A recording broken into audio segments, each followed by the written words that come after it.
perempuan yang kamu miliki, yang demikian itu lebih dekat agar kamu tidak berbuat zolim. Ya, supaya kamu tidak ada kedoliman. Nah, sekarang pertanyaannya, bagaimana kalau 2, 3, dan 4 itu dijadikan satu rumah? Satu atap, iya. Pertama, tugas seorang suami, perhatikan. Jangan, ini untuk suami. Manggut-manggut itu rumahnya. Ini masalah hal-hal yang sensitif. Ibu-ibu setuju gak sih dengan poligami, Bu? Enggak. Bapak-bapak setuju?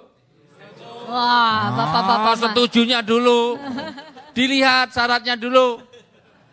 Dasar laki-laki sukanya gitu. Ada enggak laki-laki yang suka mendolimi istrinya? Ada enggak, Bu? Makanya saya enggak suka laki-laki. Memang laki-laki suka begitu itu.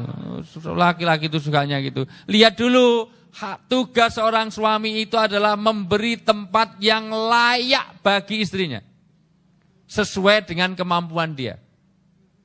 Artinya kalau memang dia tidak mampu, jangan menambah 2, 3, 4, wong 1 aja enggak mampu kok. Nah, loh. Halo, benar ya.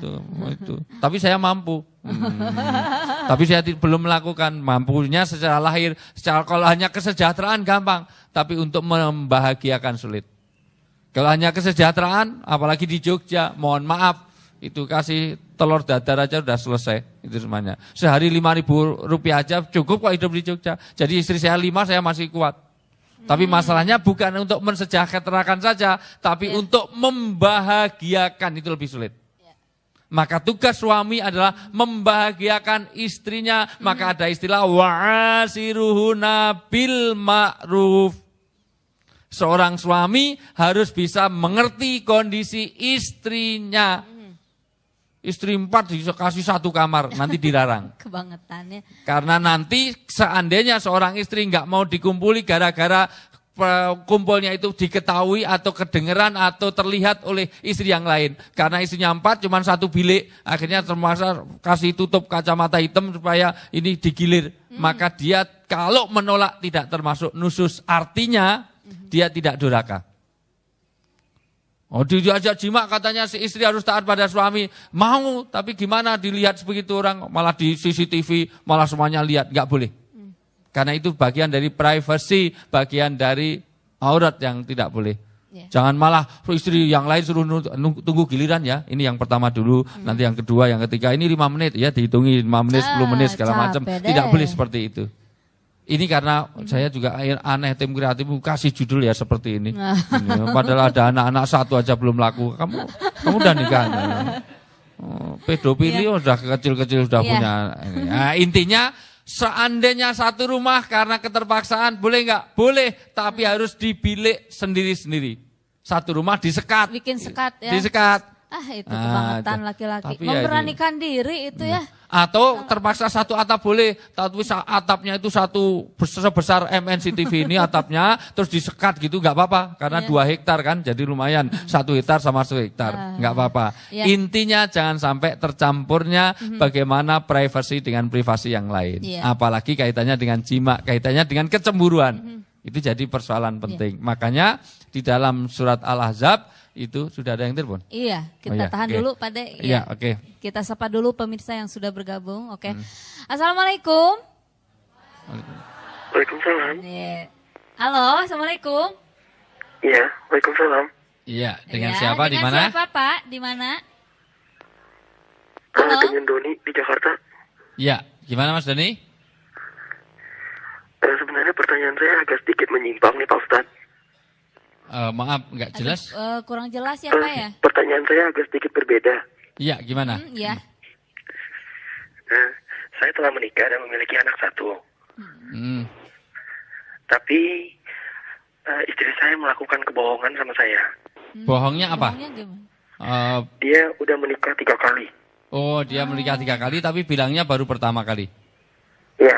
Iya. Terus? Dan saya tidak bahagia sama dia. Iya. Tapi dia tidak mau melepas saya. Tapi gimana?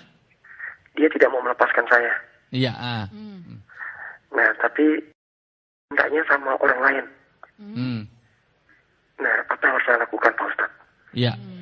Pertama, bahwa semuanya harus punya satu etikat yang sama. Untuk khairuli fitini wa ma'asi wa akibati amri. Harus baik secara agama dulu, benar baik menurut agama. 2 di dalam kehidupan dunia, ketiga untuk akibat sesudahnya. Pertama, kalau dia tetap memang mengampuni, nggak apa-apa, itu bagus dipertahankan daripada cerai, walaupun dia sudah berkali-kali nikah, tapi dia mengakui kesalahannya dan tidak mengulang lagi, mau nerima, silahkan. Tapi kalau dengan itu memang tidak bisa, karena memang perasaan nggak bisa dipaksakan, sulit, maka diceraikan juga boleh. Oh, tapi dia cinta sekali, cinta tapi menipu, cinta kok menipu. Tanda cinta itu kullu muhibbin mutiin. Setiap orang yang cinta itu harus taat. Kalau menipu berarti dia tidak cinta, karena butuh ketulusan. Nah, maka saran kedua adalah kalau memang tidak memungkinkan untuk disatukan, maka pisah dengan cara yang baik. Caranya gimana? Apalagi kalau sudah ada benih cinta kepada orang lain, maka kalau diteruskan nanti jangan sampai fisiknya dengan sini, tapi batinnya dengan sana. Karena nikah adalah memadukan lahir dan batin. Lahirnya dengan si A, tapi batinnya dengan yang lain. Nanti tidak hudurul qulub, tidak hadirnya hati. Nah, maka cukup orang itu disebut di dalam batin itu juga bisa terdapat perselingkuhan batin. Kumpulnya dengan istri, tapi bayangannya pada istrinya orang. Apalagi sudah kumpulnya dengan istri, terus akhirnya ditutup dengan wajahnya istri orang, gitu kan. Kasih fotonya bintang film, nggak boleh seperti itu. Itu perselingkuhan batin. Maka kalau memang tidak bisa, boleh dengan cara itu. Ya, gitu. Baik. Ada yang sudah ngantri lagi nih Pak De. Ya. Oke, halo, assalamualaikum. Waalaikumsalam. Ya, dengan Bapak siapa? Di mana? Bapak Tarmo. Iya, Pak Pak Karno, Armo di mana, Pak Armo? Bapak Tarmo di Jember. Di Jember, Di ya, Jember, Pak Armo. ya. Silakan Pak Karno, iya. Ya, agak dipercepat Pak ya. Iya, ini saya mau tanya ke Pak Sabdani. Iya. Wijayanto, Pak. Iya. Saya tiap hari, Pak ini, saya tiap hari mengikuti acara ini. Oh dan iya, saya iya. mau bertanya masalah keluhan penyakit saya. Oh, kalau penyakit nanti sama Mas Danu aja. Iya. Untuk saya penyakit yang lain saja. Iya. Jadi bukan Iya, penyakit itu baik. ya. Iya. Penyakit kalau pengen nikah lagi ya ditahan itu Ya, penyakit itu baik. ya. Oke. Ya, kita tahan dulu. Oke, Pak De dan ya, Pak De dan semuanya. Ini nanti Pak ya, bukan hari ini Pak ya. Oke, kita tahan dulu. Jangan kemana-mana, tetap di Majelis Sakinah. Ingatlah tuh Allah, semua yang kita lakukan di dunia ini, jalankan perintahnya, jauhi larangannya, beribadah padanya. Dan hanyalah Allah yang ada di setiap langkah-langkah kaki.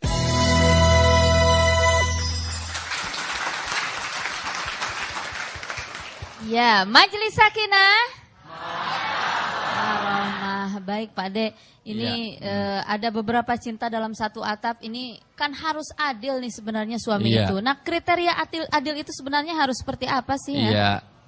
Allah berfirman di dalam surat An-Nisa juga di 129, sekali kamu pengen adil, tapi sekali-kali kamu tidak akan bisa adil sesempurna mungkin. Karena keadilan itu miliknya Allah. Itu pun kalau dalam kacamata manusia kadang-kadang nggak paham.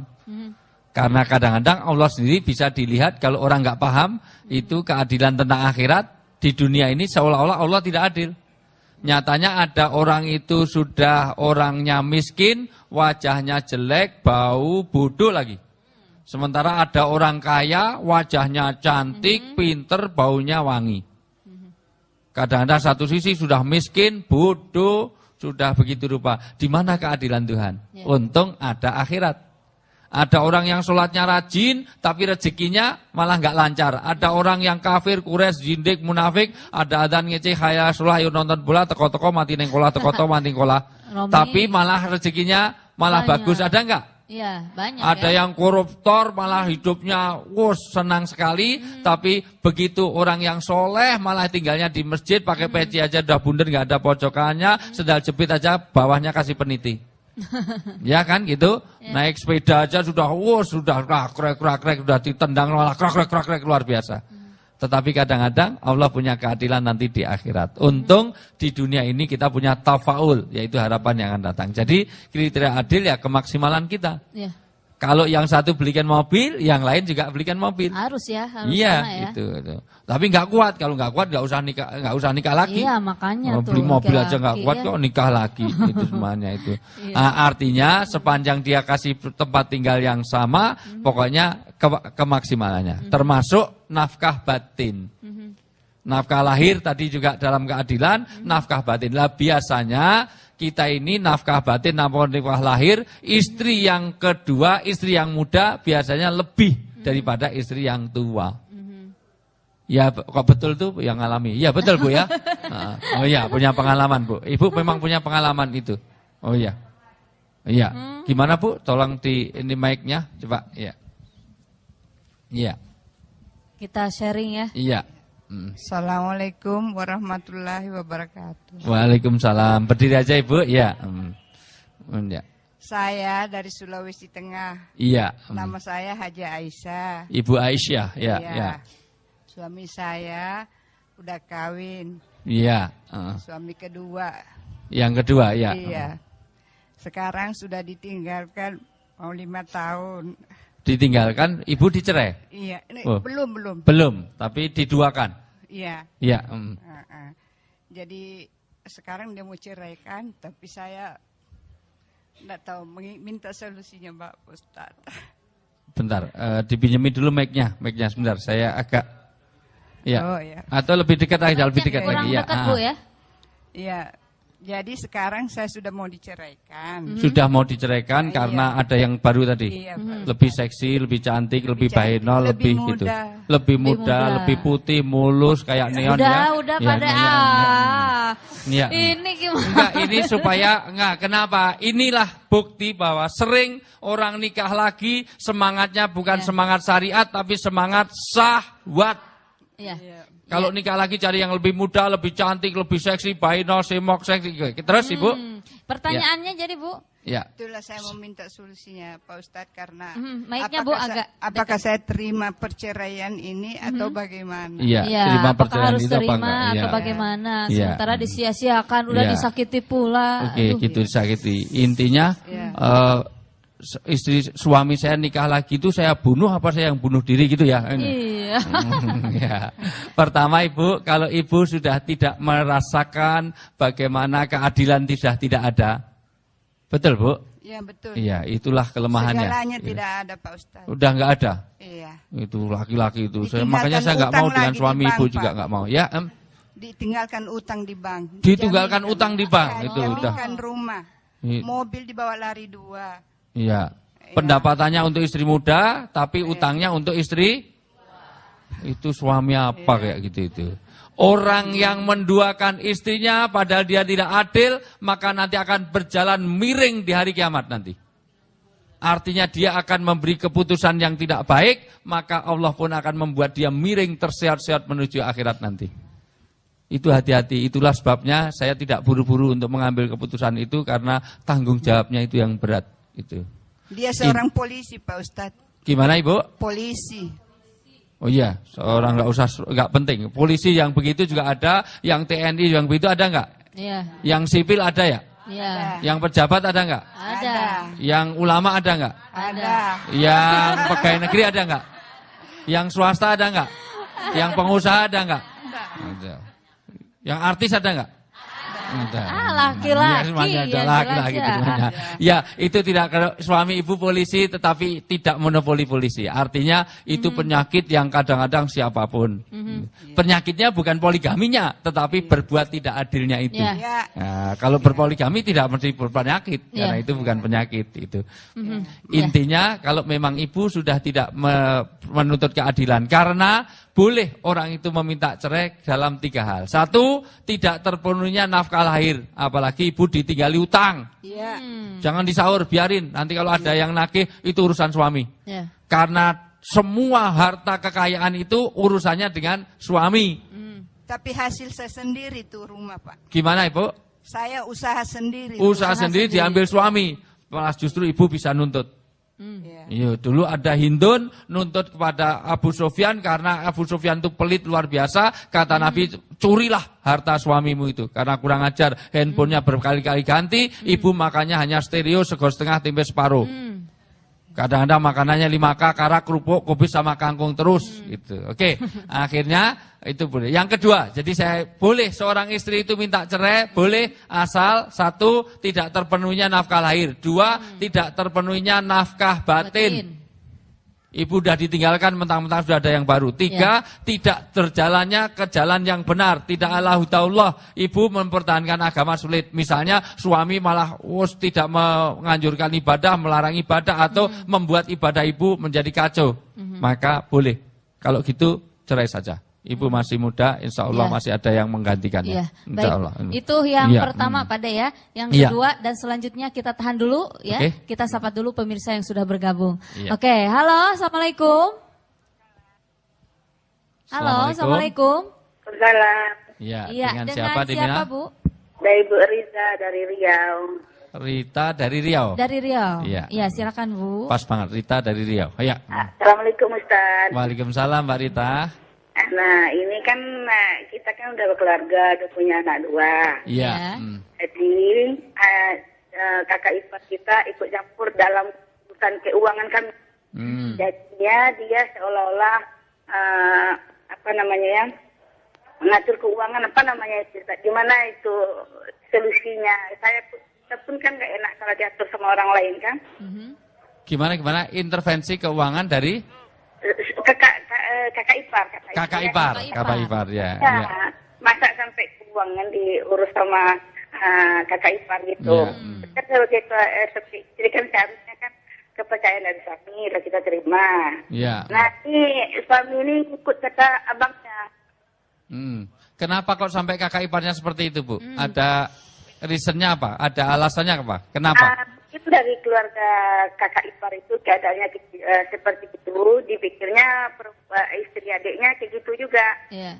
Jadi, makanya di sangkanya kan kita istri adiknya ini akan berbuat seperti istri kakak ipar tadi. Pertanyaannya Bu? Iya. Ya, gimana solusinya? Apa yang seharusnya saya lakukan sama kakak ipar saya? Apakah saya salah atau gimana gitu? Iya. Jadi ada saudara yang ikut campur barangkali karena masalah rumah tangga. Ya, karena belajar dari ipar yang lain seperti itu. Oke. Prinsip ya tentu kalau kita harus bersifat objektif seharusnya. Ini bicara tentang idealnya. Kalau kita ini beli satu jeruk itu satu keranjang, kok kita makan satu asem, bukan berarti semuanya asem. Ya. Itulah sebabnya untuk ibu-ibu juga harus diberitahu. Kalau sekarang sudah janda karena dulu didolimi suami, kalau ada yang lamar lebih baik, jangan seperti, wah semua laki-laki sama. Tidak. Tidak semua laki-laki.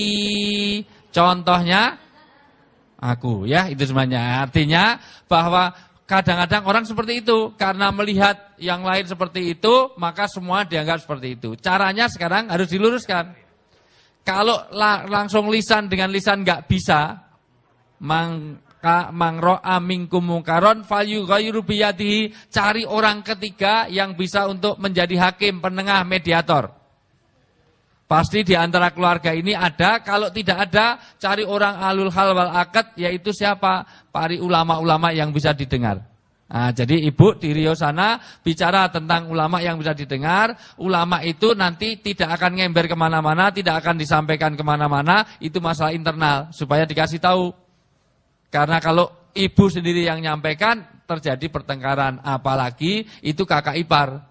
Karena ada penyakit namanya uluan. Uluan itu tinggi hati atau superioritas. Biasanya orang tua dengan anak, itu kalau dinasihati lebih mudah nasihati anak apa nasihati orang tua? Halo? Ya, nasihati anak dengan nasihati orang tua lebih mudah mana? Nah, nasihati suami dengan nasihati istri lebih mudah mana? Karena suami itu pengennya lanang olo-olo jaluk menang, artinya suami itu seneng inginnya lebih tinggi. Maka apalagi itu kakak ipar, dia merasa lebih senior. Maka caranya cari orang ketiga yang bisa menyampaikan itu. Di zaman Nabi sederhana, semua masalah sahabat itu berpulang pada Rasulullah. Nanti Rasulullah yang memberi untuk solusinya itu. Ya. Nah, saya rasa Ibu di Rio banyak orang yang bisa mengerti hukum-hukum agama. Dengan cara begitu orang ketiga yang bisa memediasi itu jauh lebih baik. Karena Ibu yang menyampaikan jadi pertengkaran. Itu. Begitu? Ya, baik. Ada penelpon lagi nih, sudah pada ngantri. Oke, halo, assalamualaikum. Waalaikumsalam warahmatullahi. Ya, dengan Ibu siapa? Di mana? Dengan Ibu Nia, ini di Solo. Di Solo, Ibu Nia di Solo. Silakan Bu Nia, Ya. mangga. Gini Pak Ustadz, Ya, Assalamualaikum. gimana? Waalaikumsalam. Iya, saya sudah 16 tahun nikah. Iya. Punya 3 putri gitu. Iya. Kebetulan suami saya itu kontrak kerjanya lama gitu. Jadi Lama ya. kita kumpul itu dalam setahun itu kontrak 10 bulan, pulang 3 bulan. Jadi Ibu agak jable ya, jarang dible ya. Ya. Long Jadi distance suaminya ya. Bang Toyib itu. Saya jangan tersinggung juga, saya seringnya. Ya, gimana? Ya. Intinya saya dengan suami dan anak-anak alhamdulillah komunikasi baik. Alhamdulillah ya, alhamdulillah. Jaga terus Ibu. Ya. Ya, itu penting. Ya. Cuma ya itu seperti Ibu Rita tadi dari keluarga suami gitu. Itu gimana Pak? Pak Ustadz maksudnya. Ibu sudah tinggal sendiri apa masih bergabung dengan keluarga suami? Sudah tinggal sendiri. Tinggal sendiri, ya. Ya, alhamdulillah. Dengan tinggal sendiri kan sebetulnya jauh lebih mudah, Bu, karena dia kita sudah punya independensi. Iya, betul. Intervensinya dalam bentuk apa, Bu? Komunikasi dengan keluarga suami gitu. Komunikasi dengan keluarga suami. Iya, betul. Di dalam masalah apa misalnya yang konkret kasusnya? Misalnya seperti ini. Jadi di saat pas ada anaknya, mereka berkunjung ke saya gitu. Iya. Tapi di saat anaknya tidak ada, di saat saya membutuhkan istilahnya tempat untuk orang yang mengayomi saya gitu kan, justru mereka menghilang gitu. Itu seperti itu gimana Pak Ustaz? Ya. Oh ya, ketika suaminya lagi ada, yang jauh di sana, ya baru deket. Tapi kalau tidak nggak ada suami, ya seperti orang lain barangkali seperti itu jadi ya. kurang Ya. itu. Ya. Ya. Pertama Ibu sebetulnya tuntunannya itu ada 4. Iya. Jadi 1, sil mangkota'aka, sambunglah orang yang memutuskan hubungan dengan kamu. Jadi kalau dia nggak mau berkunjung, justru Mbak Nia yang banyak berkunjung. Dan itu mulia. Ya. Nah, jangan dia nggak mau berkunjung, kita nggak mau berkunjung. Berarti sama-sama pemutus silaturahmi. Kalau kita kecurian, jangan ganti mencuri. Loh, kamu ngambil motor saya. Motor saya juga dicuri orang, kok nggak boleh.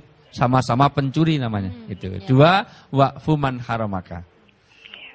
Maafkan atas kekurangan kesalahan-kesalahan dia itu. Ketiga itu wat'u man dolamaka, doakan orang yang mendolimi kamu.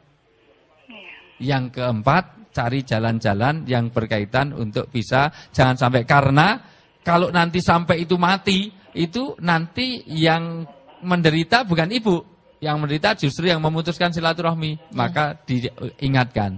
Lah diingatkan ini bisa lewat suami ibu. Nah, ibu kan outsider. Nah, ibu dikasih tahu, aneh ya, ibu kita itu, mertuaku itu, kok kalau ada itu, apapun kesini kalau ada dirimu. Kalau dirimu nggak ada gimana? Apa saya itu diterima hanya karena dirimu aja? Itu. Nah, karena nikah itu bukan menggabungkan individu, tapi juga menggabungkan keluarga. Gini Pak Ustadz. Ya.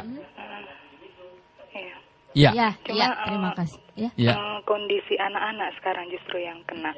Oh. Gitu. Kan, jadi akhirnya di saat liburan di sekolah kadang temannya suka cerita, oh aku ke rumah Eyang gini gitu kan. Tapi di sisi lain begitu dia sampai di rumah, Mah, kok kita seperti nggak ada Eyang ya Mah. Nah itu yang bikin saya kadang suka sedih gitu. Ya itu hanya dipahamkan aja anaknya bahwa itu mungkin yang baru agak sakit gigi kemarin itu ambeien, jadi duduknya nggak nyaman gitu, supaya dikamuflase supaya hubungan anak ibu tidak Karena kalau eyangnya itu berbuat salah, artinya kurang baik pada cucunya, bukan harus cucunya juga tidak baik pada eyangnya. Nah, karena kemuliaan itu bagi orang yang baik pada orang lain, bukan itu. Jadi misalnya eyangnya kok mungkin karena ada hati atau mungkin memang punya masalah sedikit, ya yang penting anak ibu dipahamkan. Ya. Itu jauh lebih penting Ya. untuk ibu lakukan. Baik, Ya. barangkali silaturahmi ibu juga alangkah lebih baiknya lebih membuka diri untuk mendekatkan kepada keluarga Dan suami. itu yang berat. Iya. Kalau silaturahmi pada Susah, orang ya. yang baik dengan kita mudah. Orang jelek dengan kita silaturahmi Iya. itu hebat. Iya, Gitu, itu. ya. Ya baik, kita lanjutkan. Pemirsa jangan kemana-mana, kita tetap di Majelis Sakinah. Jagalah hati, jangan kau kotori. Jagalah hati, lentera hidup ini. Jagalah hati, jangan kau nodai.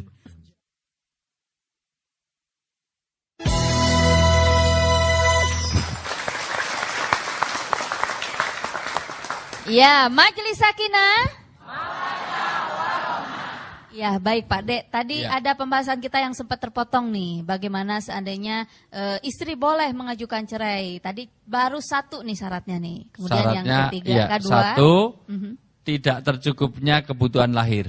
Ya. Iya, anaknya dibikin banyak, tapi rumahnya cuman kecil sampai yang 6, kamarnya cuman 2, rumahnya RSSSSSS, rumah sangat sempit, sedikit semen, susah selonjor, sumpek sekali. Ya, tipe 4L. Sisi solokan. Iya, 4L. Jadi lu lagi. Semuanya yang 3 suruh tidur di musola. Kalau seperti itu, maka tidak tercukupnya kebutuhan lahir, bahkan makannya ngutang-ngutang terus, anaknya semuanya suruh mengemis ke kemari, maka boleh ganti suami lain yang agak kaya. Syukur ustadz, syukur dosen, ya itu semuanya itu. Nah, yang kedua, iya. tidak tercukupnya kebutuhan batin. Seperti tadi, ibu ditinggal pergi terus, sehingga jadi jable. Suaminya jadi Bang Toyib, 3 kali lebaran tidak pulang-pulang. Pulang. Apalagi tidak jelas di dalam sigot taklik yang ditandatangani dalam Departemen Agama, buku nikah 6 bulan lamanya tidak ada ketahuan kemanapun, maka sudah jatuh talak 1. Ibu boleh cari yang lain. Bertahun-tahun ya. Iya, jangan bertahun-tahun. Kasihan nanti ya, ada alat nggak ada manfaat, ya Bu. Ya, siapa tahu bisa reproduksi lagi, ya. Itu. Yang ketiga, kalau memang tidak bisa berjalan dengan Allah.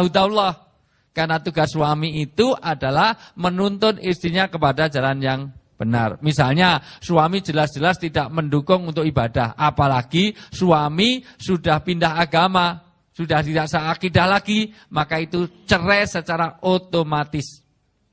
Dulu di zaman Nabi ada seperti itu. Banyak istri-istri yang suaminya nggak mau Islam, ya otomatis dia sudah cerai otomatis. Bahkan dulu suaminya nggak mau hijrah, karena hijrah itu jadi kepentingan, maka kata Nabi, ceraikan dia. Sudah cerai secara otomatis. Gitu. Tapi hijrah tidak berlaku sekarang. La hijrata ba'dal fathi. Tidak ada hijrah setelah Fathu Mekah. Nah, jadi kalau ibu sudah tidak berjalannya agama dengan baik, apalagi nafkah lahir tidak dipenuhi, malah dikasih utang tadi, malah utangnya banyak ditinggalkan, yang pendapatannya banyak untuk istri yang muda. Nah, Enak itu sekali, semuanya ya. itu. Iya, itu Ajidah. habis manis sepah Dibuang. dapat yang baru, yang lama ada uang abang disayang. Tak ada uang abang putar. Ya itu semuanya. Ada ya. pulus abang. Ku elus, tak ada pulus, cintaku hangus terbungkus. Biar mampus kalian ya ini. Iya. Ya, Oke, gitu. ya ada yang mau bertanya lagi nih Pak Ya, De. silakan. Ya, silakan mangga Ibu. Assalamualaikum warahmatullahi wabarakatuh. Waalaikumsalam warahmatullahi wabarakatuh. Saya Ibu Faijah dari Masjid Taklim Asarif, Ancol, Bandung Timur, Pak De. Damang, Bu. Alhamdulillah. Nah, itu aja tahu saya. Jangan Iya. bilang ya terus ya. Pak De, ini Iya. masih tema suami istri ya Pak Bagus, De. bagus ya. Kalau umpamanya istri punya wudhu ya Pak De. Ya wudu ya. Suami punya wudhu gitu. Iya. Boleh nggak Pak De bertempelan gitu? Boleh dibaca surat An-Nisa ayat 43 ya. Tempelan ya. Saya jawab dulu singkatnya. Boleh. Kalau tempelannya bukan sahwati, sepakat ulama tidak apa-apa. Karena Rasulullah jangankan itu. Rasulullah itu jangankan sampai bersenggolan. Rasulullah itu pernah di tengah-tengah sholat saja itu nyubit pupunya Aisyah, ini betisnya Aisyah, karena Rasulullah mau sujud, itu karena rumah Rasulullah tidak sebesar rumahnya Bu Farida. Itu jauh lebih besar rumahnya Bu Farida. Jadi ketika Rasulullah mau sujud, itu ada kakinya Aisyah, maka dicubit supaya dipindahkan. Bahkan dalam riwayat lain, Rasulullah pernah habis wudu, itu karena rumah Rasulullah di sini, kemudian sebelahnya itu adalah masjid. Rasulullah habis wudu, itu dijulurkan kepalanya. Terus Aisyah adalah nyisiri, Rasulullah. Maka Ibu Farida nanti kalau suami habis wudu ambil kepalanya terus disisiri. Itu sunnah Rasul. Jangan, artinya itu. Ya meskipun nyisiri kan mestinya juga bersenggolan. Masa nyisiri dari jauh 1 meter terus disisiri gitu kan enggak juga itu. Jadi coba dibaca Nisa ya. Wahai orang yang beriman, janganlah kamu mendekati sholat ketika kamu dalam keadaan mabuk. Ya, kalau mabuk jangan dekati sholat. Ayat ini sudah dimansuh, maksudnya ini perjalanan hukum. Dulu karena diperintahkan sholat, tapi mabuk belum dilarang. Sehingga ada orang sholat itu enggak selesai-selesai. Qul ya ayyuhal kafirun, la a'budu ma ta'budun wala ana wala antum wala ana wala antum wala ana wala antum. Enggak ketemu lakum, dinukumnya hilang. Enggak ketemu terus wala, karena sambil mabuk. Maka kalau mau mabuk, habis isya mabuk, nanti subuhnya sudah itu. Itu waktu itu. Tapi tidak berlaku dalam ini menunjukkan perjalanan hukum dulu. Terus? Sampai kamu sadar apa yang kamu ucapkan. Ya, terus? Dan jangan pula kamu hampiri masjid ketika kamu dalam keadaan junub. Jangan kamu hampiri masjid kecuali dalam keadaan junub, hampiri sabil terus kecuali sekedar melewati jalan saja. Ya, kalau melewati jalan saja enggak apa-apa, karena itu bukan untuk tinggal, bukan untuk sholat. Misalnya ada barang ketinggalan di sini, ibu dalam keadaan menstruasi boleh masuk sini hanya sekedar ngambil, tapi bukan diam untuk sholat di situ. Jelas ya Bu? Terus? Sebelum kamu mandi junub, adapun jika kamu sakit atau sedang dalam perjalanan. Kamu sakit dalam perjalanan, itu terus? Atau sehabis buang air, atau kamu telah menyentuh perempuan. Atau kamu menyentuh perempuan yang disebut lamastumun nisa. La itu panjang, kalau lamasa itu pendek, maka itu sentuhan. La-nya panjang, artinya sahwati. Nah, yang jelas semua ulama kalau itu kaitannya dengan syahwat. Karena kalau itu terjadi, maka orang umroh dan haji tidak sah karena semua orang tawaf akan bersenggolan. Dan tapi senggolannya tidak sahwati, maka semuanya sepakat boleh. Ya. Tapi kalau sudah wudu jangan cari-cari yang seperti itu. Ayo senggolin ya, ada usah gitu ya, Ibu ya, gitu. Jelas Ibu Farida? Ya, ada lagi? Ya, baik, silakan. Ada lagi Ibu. Mangga. Ada lagi, silahkan berdiri Ibu. Mic-nya, ya. punten mic-nya. Berdiri Bu, ya biar masuk TV Bu. Ya. Ya. Assalamualaikum Pak De. Waalaikumsalam warahmatullahi wabarakatuh. Gimana Masih Bu De? tema suami istri ya? Ya. Saya dengan siapa? Dengan Ibu Komala dari Majelis Taklim Asyarif Ya, Ancol Bandung. Ya. Seragamnya sudah lunas Bu ya? Alhamdulillah ya. Tinggal sudah. 2 kali setoran ya. Silakan ya. Begini Pak De, bagaimana menurut pandangan agama dan hukum dari agama kalau maaf ya seorang laki-laki yang begitu banyak berbohongnya. Laki-laki banyak bohong ya. Laki-laki bohong kok terus nengok ke kanan tuh siapa yang ini? Ya, terus. Enggak ada dari sini semua soleh-soleh Pak. Alhamdulillah. Ya. Pas di sini soleh ya. Iya. Terus? Begini Pak De, misalkan beliau teh mau pergi kemana gitu ya, tahu-taunya nyangkut di perempuan gitu ya. Lalu begini Pak De, yang paling saya pengen tahu kan untuk pedoman hidup saya. Istri akan masuk surga kalau taat pada suami. Ya. Tapi sang suami itu misalkan banyak berbohongnya pada istri, ya Pak De ya. Yang saya pengen paling jelas tahu ini, beliau belum menceraikan istrinya beberapa tahun misalkan ya, taruhlah 3 tahun gitu. Lalu istrinya yang itu yang bisa dikatakan nikah siri itu, ternyata itu si istrinya itu belum diceraikan juga sama suaminya yang Waduh, itu. gimana itu ngambil miliknya orang gitu ya. Tapi aduh maaf. Tapi katanya itu sudah nikah siri, sedangkan kan nikah siri itu disaksikan barangkali sama Pak Ustadz, sama siapa gitu ya. Ya, mungkin Pak Ustadznya nggak tahu. Pertanyaannya Bu, bisa dipercepat. Pertanyaannya itu yang tadi, pengen tahu gitu dari. Pertama, Ya, saya dari jawab dulu, hukumnya. Ibu nggak usah turun, saya jawab dulu yang pertama ya, biar poin. Pertama, suami mau bohong seperti apapun kita harus taat kalau dalam kebaikan. Iya. Nah, kecuali dijalani? kalau dia dalam kemaksiatan. Maksudnya begini, kalau nyuruhnya pada baikan, padahal suami suka bohong, tapi kita disuruh sholat, kita taat nggak? Taat. Ya, taat. Nah, Sholat kecuali terus aja kalau disuruh untuk berbohong, disuruh untuk maksiat. Ibu, supaya uangnya banyak, kamu sanalah cari laki-laki lain. Lah itu jelas tidak boleh. La ta'ata li makhluqin li maksiatillah, tidak boleh taat kepada makhluk di mana maksiat kepada Allah. Dua, bagaimana kalau suami itu nikah dengan istri yang masih punya suami? Jelas haram hukumnya. Dilarang meminang pinangan orang lain, dilarang menikahi wanita miliknya orang lain, dilarang menawar tawaran orang lain.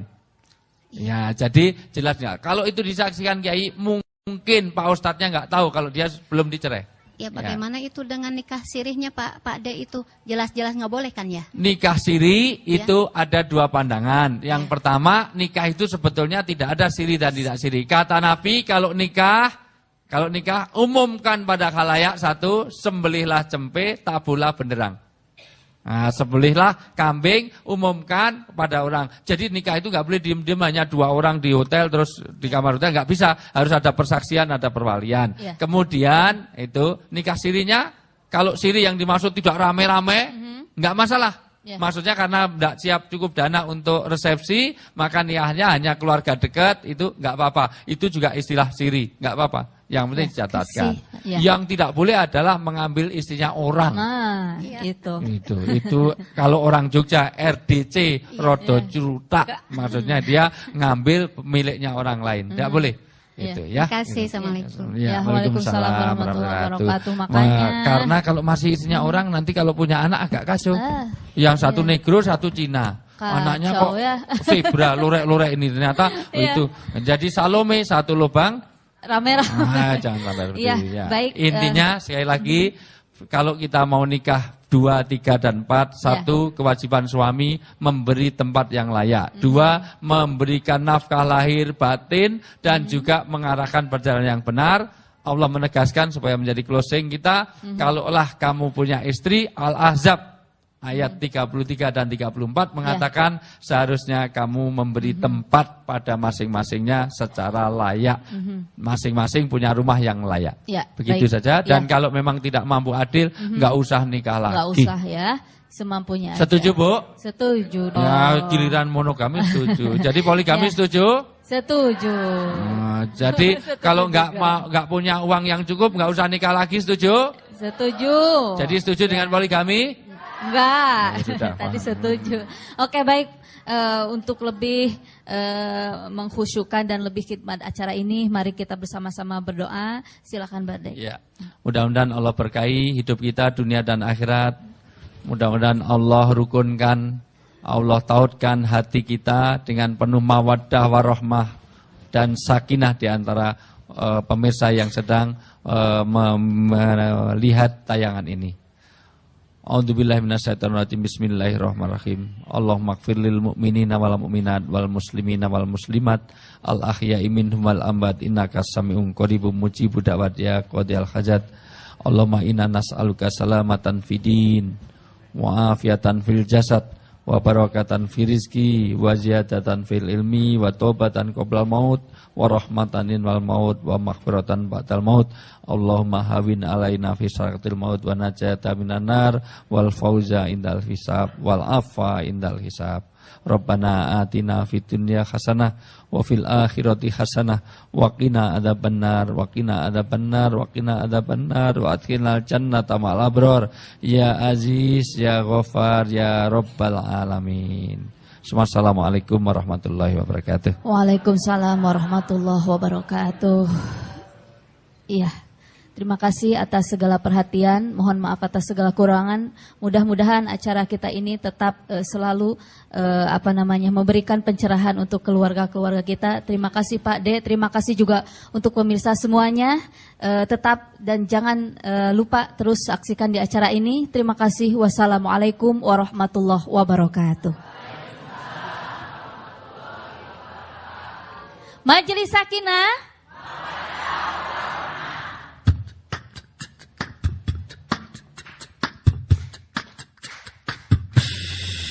Jika dia cintaimu melebihi cintaku pada